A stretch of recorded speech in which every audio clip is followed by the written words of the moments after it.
Hi, and welcome to another bookshelf tour where I'll talk about the science fiction and fantasy series that sit on those shelves right there.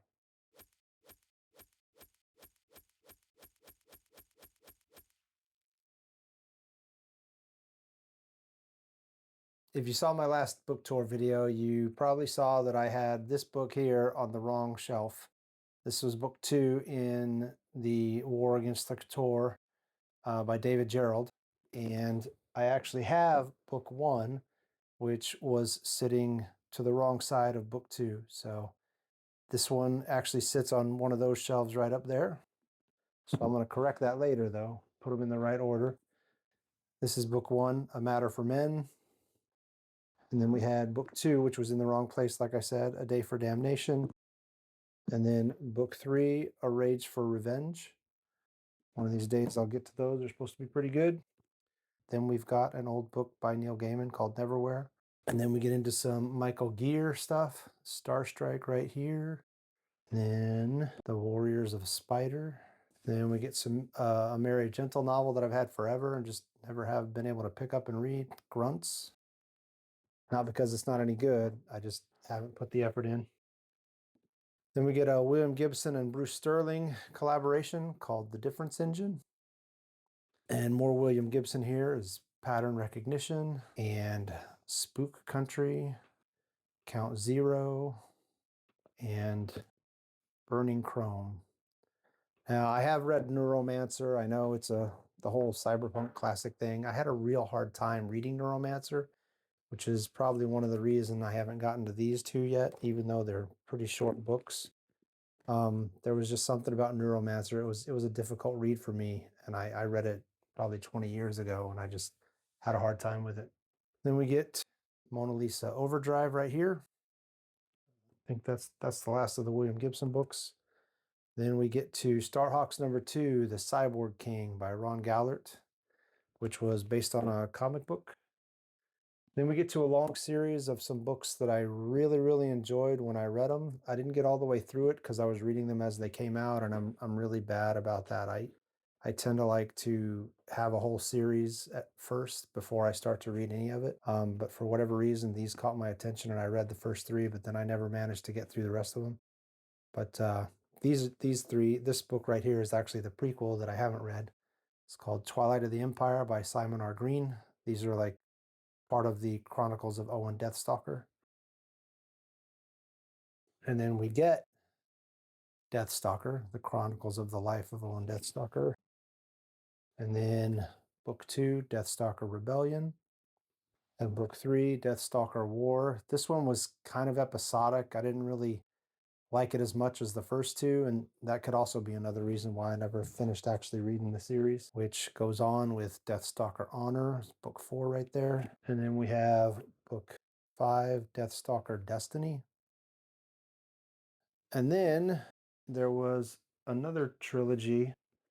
I don't know if this is the actual original Deathstalker or if this is one of his descendants or what, but this is Deathstalker Legacy. And then we get Deathstalker Return. And finally, Deathstalker Coda. And that's it for the back side of that shelf. Then we move on with Simon R. Green with his Tales from the Night Side. I read the first 3 novels, Something from the Night Side, Agents of Light and Darkness, and Nightingale's Lament. And I've got 4 or 5 more of them here. Here's Hex in the City and Paths Not Taken. Sharper Than a Serpent's Tooth right there. These are pretty cool covers on these things.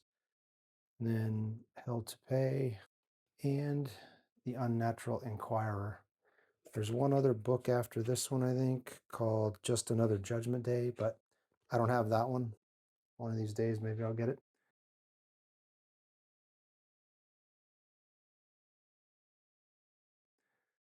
Then we get into some fantasy that Simon R. Green wrote. This one is Swords of Haven, which is supposed to be the first 3 adventures of Hawk and Fisher, 2 of his characters. And then Guards of Haven.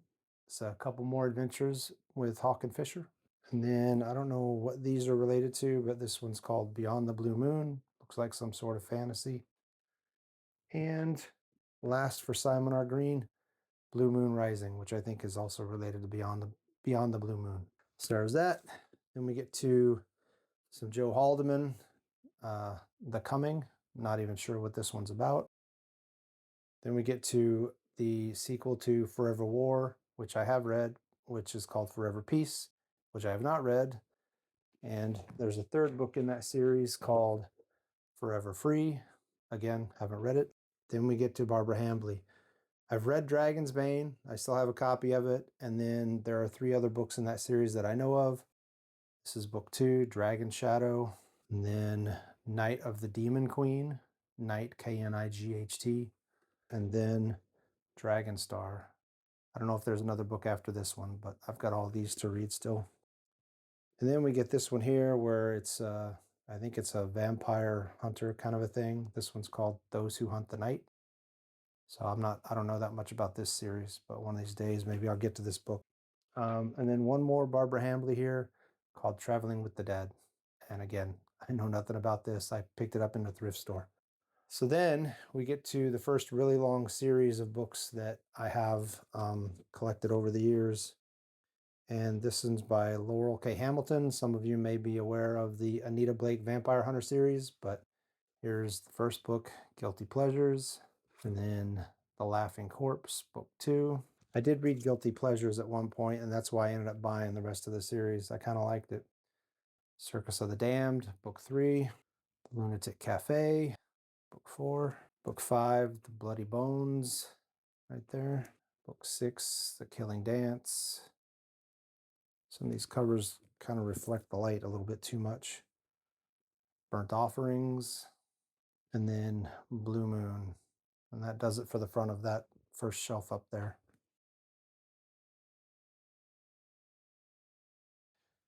And the next shelf continues with more Laurel K. Hamilton, Anita Blake stuff. This is Obsidian Butterfly right there. And then Narcissus in Chains and Cerulean Sens, A Kiss of Shadows, and finally A Caress of Twilight. I think there are more books in the series, but that's kind of where I stopped because I wasn't reading them anyway. And I figured one of these days, if I needed to read them, they'd probably still be available as ebooks. Then we get to a guy. I read one of his series that starts off with a book called The Shadows of Ararat. I forget the name of the series, but it was like 4 books. It was epic fantasy. It was pretty good, but the ending kind of confused me. But anyway, this is his science fiction series. This one starts off with The Wasteland of Flint. This guy named Thomas Harlan. Wasteland of Flint is the first book. And then the second book is House of Reeds. The premise here is that I think the Chinese Empire and the Mexican Empire combined forces and basically ended up being the ones that conquered space in the end. And their dynasty is out ruling and looking for artifacts on different planets, and they find something. And this series goes into that, I think. I'm not sure. There's a third book that I have an ebook, but I forget what it's called. Then we get to some old Harry Harrison stuff. This is book 1, Homeworld. And then book 2, Wheel World. And then book 3, Star World. I don't know much about those. Got them from a friend of mine, I think, who just was getting rid of a bunch of his old books. Then we get to some Dune expansions that Brian Herbert did with Kevin J. Anderson. Right here we've got the Butlerian Jihad, and then the Machine Crusade, and the Battle of Corin. That's the prequel trilogy to Dune. Then you've got, if you want to call it that, I know some people are like, oh, that's not Dune. That's Brian Herbert and Kevin J. Anderson doing their money grab thing. You know, some people just poo-poo the books. I don't know. I haven't read them, so I don't know if they're any good. Anyway, then I've got House Atreides here, and then House Carino, and of course, the final book in that set, House Harkonnen. So that's that. And then I've got a Frank Herbert book here, The Dosadi Experiment. This one interested me because it sounded like it was basically people playing God, but then their creation escapes and wreaks havoc on them. So that's why I wanted to read that. Then we get to one of the, probably some people think grandmasters, Robert Heinlein, Assignment in Eternity, right there. Time Enough for Love. I think this is one of the Lazarus Long books. Yeah, says it right on the back. I Will Fear No Evil. That one with a pretty cool cover. And then sixth column right there. And then the one that everybody always talks about, and the whole word grok came from it, Stranger in a Strange Land. So that's it for the back side of that second shelf.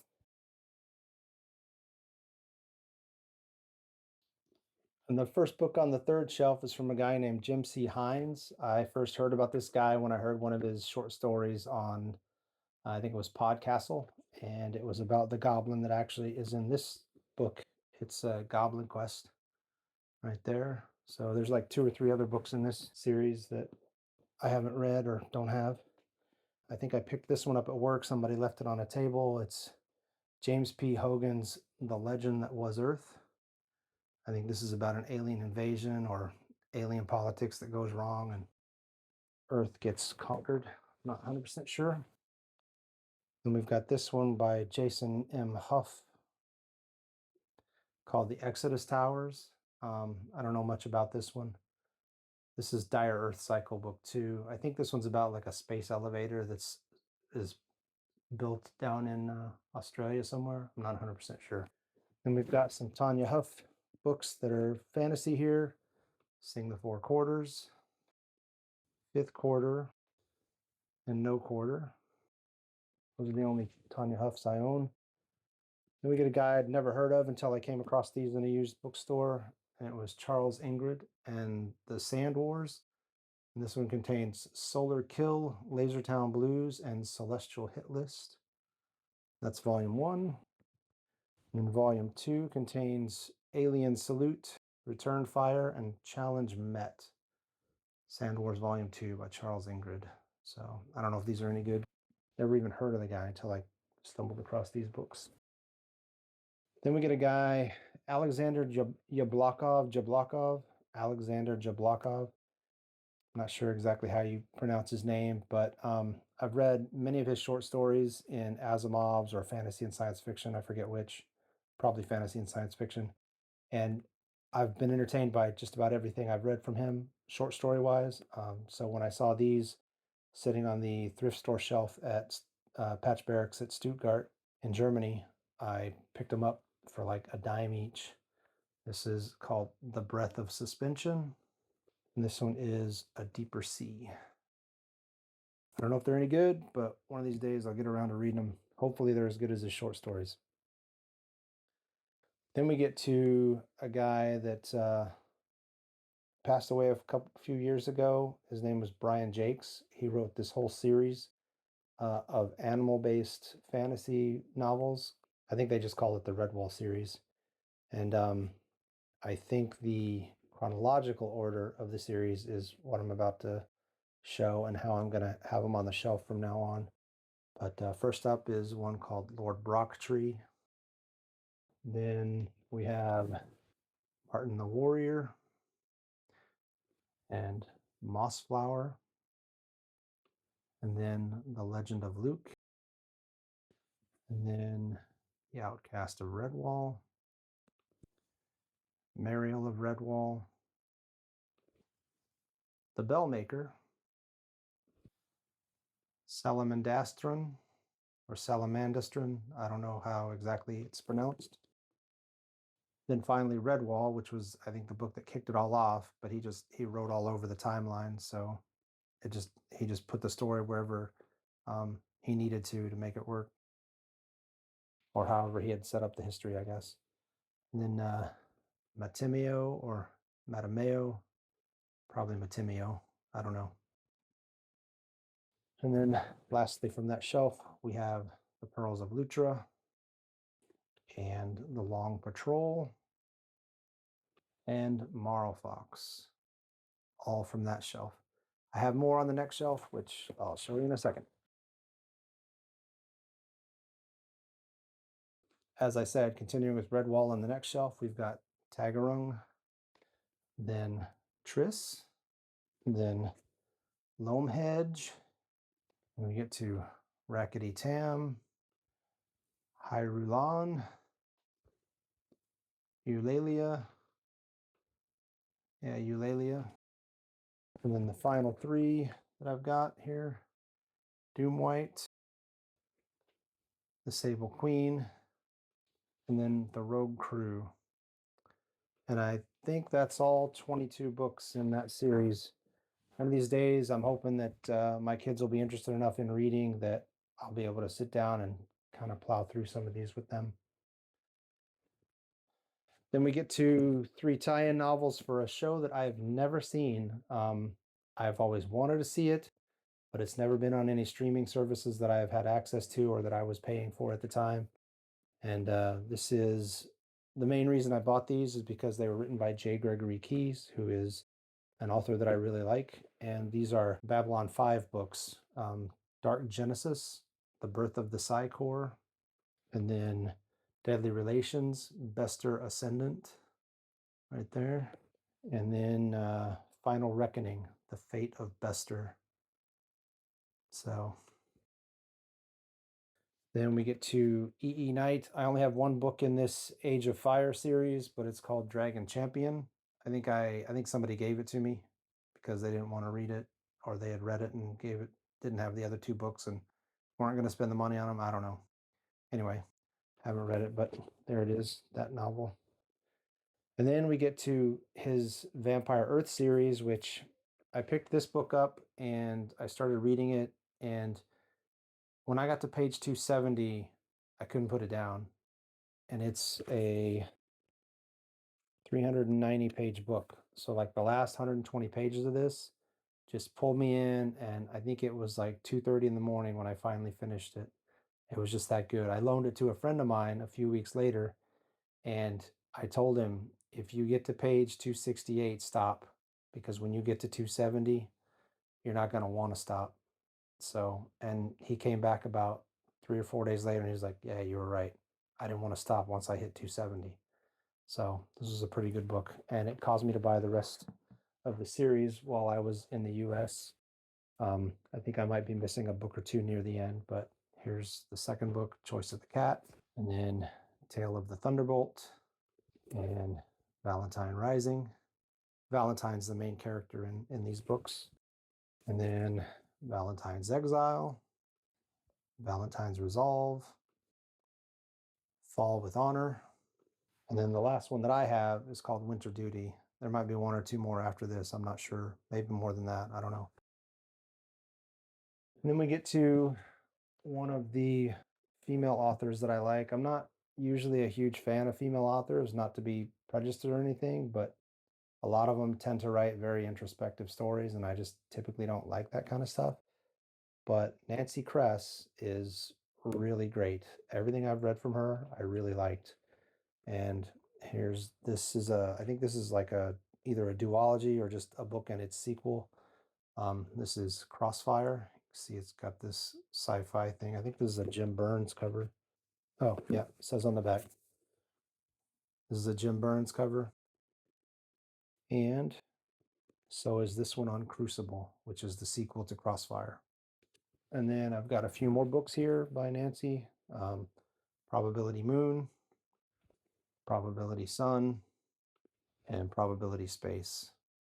I read her Beggars in Spain series years ago. What was it? It was Beggars in Spain and Beggars and Choosers and Beggars Ride. And those were all pretty good. They were interesting. Basically about a group of individuals that was genetically modified to never need sleep. And it doesn't go down like this scientific Superman route. It goes down the route of how would society treat people like that? What kind of restrictions would be put on them? What kind of fairness would people try to impose on them? That kind of thing. So it was a really good series.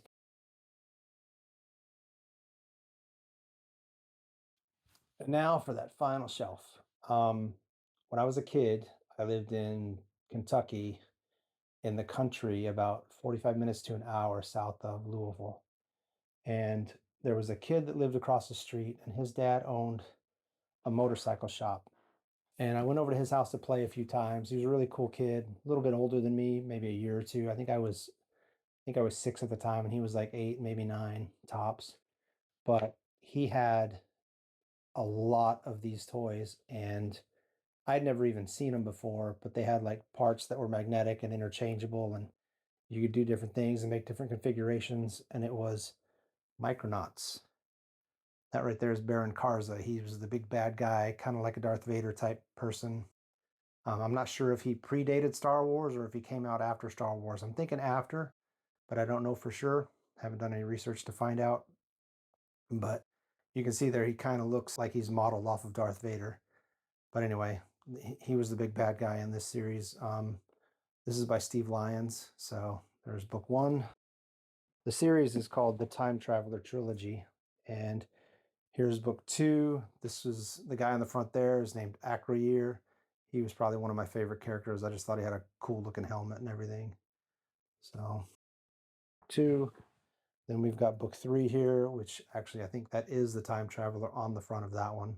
So there's that. These are thin books too. I should read these one of these days. Be an easy win, get that out of the way. Then we get to a little Mercedes Lackey and some of her Exile's Valor, some of her Valdemar novels. This one here is called Exile's Valor. And then another one called Exile's Honor. I only read one Mercedes Lackey novel. I don't even remember the name of it, but I think it was kind of YA focused because even the kind of seedy people in it weren't that bad to read about. So it might have been kind of a YA kind of a thing. And I haven't read any of her stuff. Here's a book by a guy who sadly I think he died of cancer, maybe pancreatic cancer years ago, in the 20 teens. I'm not 100% sure when, but Jay Lake. This one's called Escapement. I've read a few of his short stories, but I've never read any of his novels. So one of these days I'll get to this. Hopefully it'll be good. Then we get to some older books here. This one is one of Keith. This is Keith Laumer, and it's probably his most famous character, I think. A guy named Retief. This is Retief of the CDT, which I don't know what CDT stands for. And we've got Retief in the Ruins. And you can tell these are old. Those are two old books. Then I read a story years ago called Sirion in Bronze by Tanith Lee, and I didn't realize that there were more stories of him out there. And then last year, I was looking at the ISFDB website, and I looked it up for some reason, and I saw that there were more stories in the series, and they were actually collected in a book. And I contacted my brother, who still lives in the States, and him being the awesome dude that he is, he managed to track down this for me, which has the short stories in it. I don't know if it's a complete collection, but it's got 7 stories, 8 stories, 7 stories in a novella, I guess. I don't know. It's a little over 200 and it's 300 pages, 304 pages. So I got that from him. Plus, when he bought it, he ended up buying a lot of books, a lot, not a lot of books that had like 5 or 6 Tanith Lees, and he sent me the ones he didn't want. So there's the Stormlord and Sung in Shadow. I don't know if these are any good. I've never heard of most of them. And then we've got Volkhavar with this dude on the front looking either magical, like Doctor Strange-ish, or maybe dangerous. I don't know. Looks kind of freaky. Then we've got a book by a guy named Mark Leon, who I'd never heard of, but I think I picked it up at the Patch Barracks thrift store just because it was in a lot, or it was like a dime. Mind Surfer by Mark Leon. And then we've got one here that everybody always talks about, the Gentleman Bastard series by Scott Lynch. This is the second book, Red Seas Under Red Skies. I've got The Lies of Lockelmore as an ebook, and I saw this in the thrift store, so I was like, why not? I might as well pick it up just in case the first book's any good when I ever get to it. And then we get to the trilogy is called Tyrants and Kings. It's by a guy named John Marco. The first book was called The Jackal of Nar, and I read it years ago, and I already had the other 2 books, which I still have. I don't really care for The Jackal of Nar that much. He was a little too adjective heavy, and there were a couple actions in the book that I didn't think were realistic, especially the way he used one of the characters that was supposed to be one of the side characters that was supposed to be kind of like a total badass. Just I didn't like what happened with it. So anyway, this one's called The Grand Design. One of these days I'll get to it. It's a big chunky book, as you can see. It's 785 pages, looks like. And you've got The Saints of the Sword, which is another one. They got really cool covers on them, but I don't know if they're any good inside. Then we've got three more John Marcos, and this one's called The Eyes of God and The Devil's Armor. And last but not least, The Sword of Angels. I bought them because they're looking like epic fantasy, and I'm kind of into that sometimes. And then here's a guy a lot of people in science fiction circles have read, a guy named Jack McDevitt. I read one of his books. I want to say it was called Eternity Road or something like that. I didn't really like it that much. It wasn't terrible, but it wasn't great. But here's one of his called Moonfall. You can tell I bought it at a thrift store or used store because the cover's torn here and the binding's all kinds of jacked up. There's that. And then another one I got at the thrift store, Time Travelers Never Die. So one of these days I'll get to these. Jack McDevitt, he's usually he's a pretty easy read most of the time, but I just didn't like that first book, so I haven't picked either of those two up yet. And then we get an old Del Rey fantasy book by a guy named Dennis McCarty, who I've never really heard of. This one's called Lords of Thalassa May. So I may have to look this one up and see if there's other books in this. And then we get to Sean McMullen in the alphabet here, and I've got this one here, Eyes of the Calculor. I have the Miocene Arrow on one of these other shelves that I'm not talking about today, and I used to have the first book in the series, which I think is called Souls in the Great Machine. And I read that one years ago, and it was a little confusing because like the first part was great, and then when the second part started, you were like suddenly in the middle of some sort of rebel action in a war, and I was like, where did this come from? And maybe I just missed it from the first part. Maybe there was like something subtle in there that I just missed. I don't know.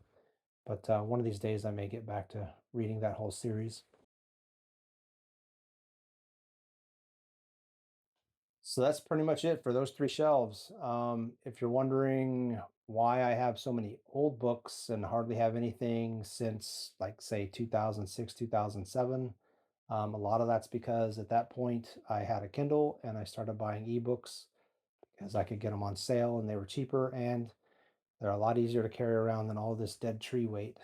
But anyway, I still like dead trees. Obviously, I still buy dead trees from time to time, depending on what's in the book and how much I like the book, that kind of thing.